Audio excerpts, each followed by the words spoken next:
Hey everybody, Matt here. This is going to be a little video. It's going to be a follow-up to the last video I did on the Second Amendment, talking about the militia versus the people.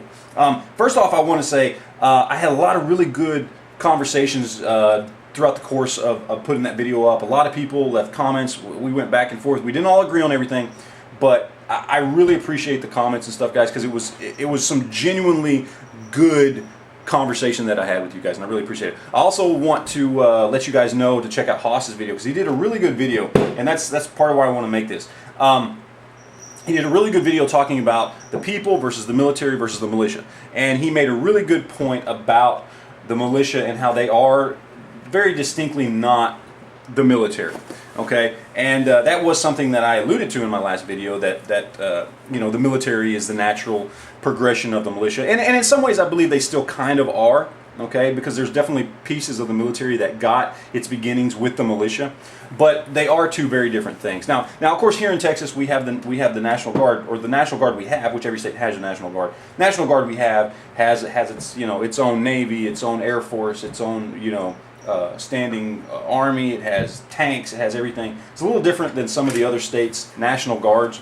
So knowing that the National Guard is, according to Congress and according to the states, is the natural descendant and became the natural descendant of the organized militia, you know, for me, in my point of view, I still probably feel a little more like the militia and the military have a little bit in common, more so than other people would, but I completely understand why some people say no, there's a definite distinction between the militia and the military. So I get that, and I have changed my views on that, and I appreciate you guys and Haas for that, making that video. All cool stuff, really good comments. But I still want to get into this idea of the people being clearly and distinctly separate from the militia. A lot of people did not agree. A lot of people were bringing up quotes from Thomas Jefferson and Sam Adams, and I believe Richard Harrington, and many other people that were there at the founding of this country and helped to shape the founding of this country, and talked about how they you know, said things in regards to the people being the militia and the people being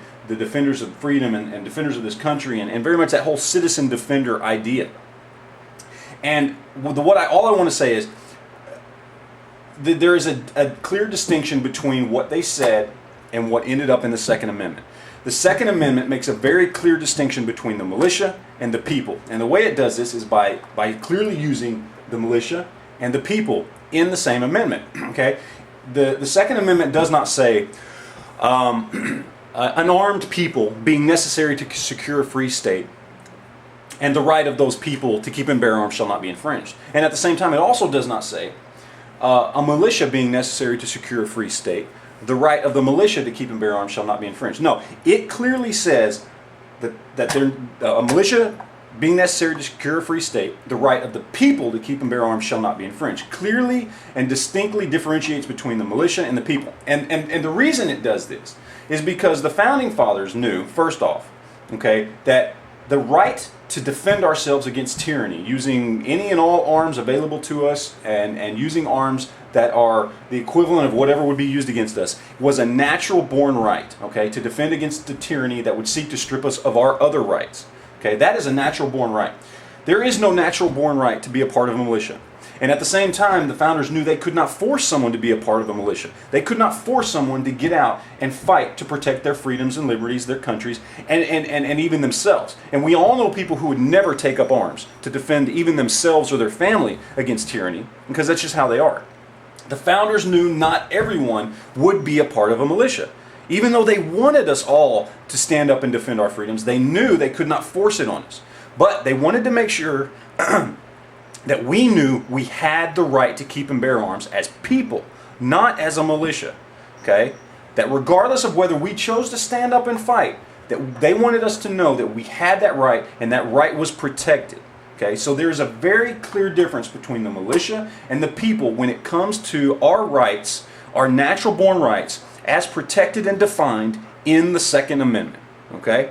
So anyway, that's it. I just wanted to do a follow-up to that. I changed my mind on one side of the issue, but I wanted to really put that out there on the other side. The militia and the people are two separate things. So anyway, again, I appreciate you guys watching, and we'll talk to you later. Thanks.